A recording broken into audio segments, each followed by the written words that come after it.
Hey deal makers, I'm John Simcoe. Joining me is expert negotiator and real estate investor Norma Lafont.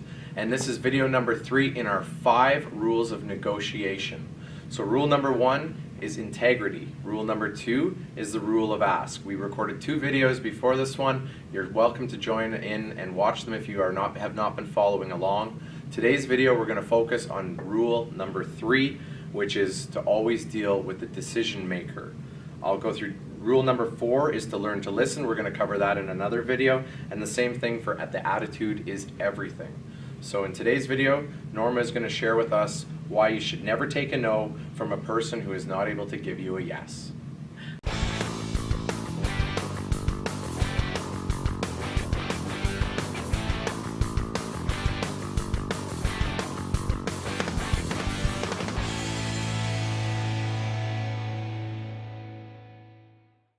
Thanks, John. It's one of my favorite things to share with people. It's not just about real estate, and although I'm a successful real estate investor, I actually negotiate a lot of things in life, and I always look for a win-win. Unfortunately, when you're dealing with things like banks and credit card companies, way too often, in my opinion, they get the big win, we get the big not.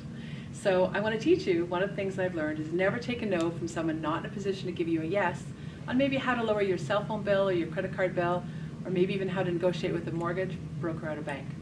So my first rule is you always want to be friendly. You want to use their name. You want to build some affinity when you're talking to them. It doesn't matter whether you're on the telephone or in person.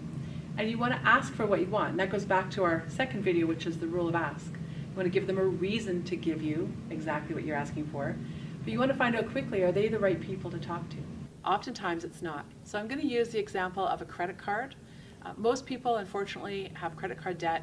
And the average bill is almost 30% interest a year, so around 29.9%. And it doesn't always need to be.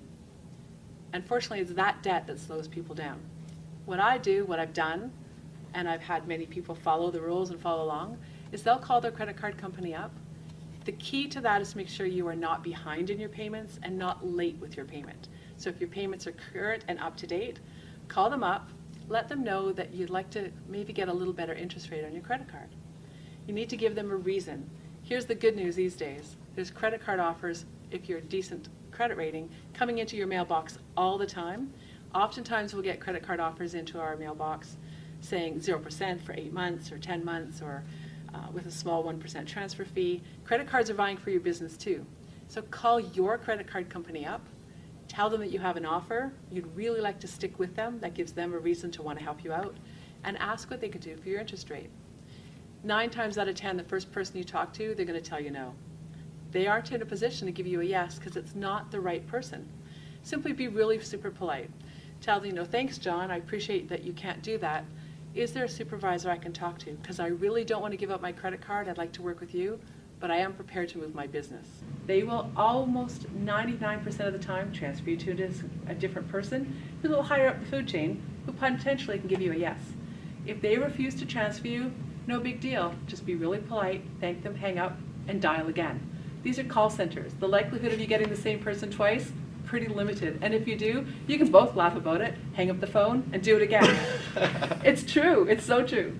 Eventually, by using that technique, so the next person you get in the line, the first thing I'd say is, hey, I really appreciate Susan, the girl that just transferred me to you. She was super polite, super helpful, but she wasn't able to give me the answer I want, and I really need to lower my interest credit card, and I still want to stay with you. What can you do for me? Sometimes it takes 2 or 3 levels or 2 or 3 phone calls. I can tell you that I probably pay the lowest interest rates of anyone on a credit card. It works. The same thing happens with your cell phone company, your Shaw Cable, or your, I'm using the word wrong, the internet to TV. It works for all of those things. The value that you have to them as a lifetime customer, staying with them for months and months and months, we don't even think about as a rule. So for them to be able to lower your rate or give you a better deal happens all the time. So never take a no from anyone that's not in a position to give you a yes. Be persistent, be polite, and watch those bills go down. You don't need to pay as much money as everyone else. You're above average because you're looking for a win-win. Thanks a lot for that tip, Norma. Very good to always be dealing with the decision maker. If not, you're kind of wasting your time and it's not the right person to negotiate with. So Norma, I know that you've been working on a book. You just used a credit card example for this story, and I believe that your book is actually quite fitting to fit with the theme. It is. Thank you, John. So I'm really blessed in that I am a real estate investor. I get to live my life any way I want, and I believe people need to have that same opportunity. I love when people can live a life of choice instead of chance. My business partner and I, Lance Dynahan, we've written a book called Money Monster or Money Master. Teach your kids the basics of money and have them love every minute. It's really important for kids to learn money from an early age. You teach them to walk, talk, brush their teeth. That's their norm. But you don't teach them about money? How crazy is that? Then they have to do what most of us have done, deal with high credit card interest rates, figure out how to pay our bills off.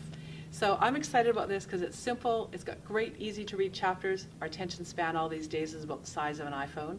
And so they're easy to read, great little stories in there. Stay tuned, either with John, I'm sure he'll help us launch it when it's finally ready to go, or find us on Facebook, Money Monster or Money Master. Thanks, John. I appreciate you being able to plug that. It's a passion of mine. We can all make a difference. Thanks, Norma. And with a book like that, you're going to reach your message out to millions of people, and I know that you're going to make a positive change in this world. We're excited about that. Thank you. See you guys in the next video.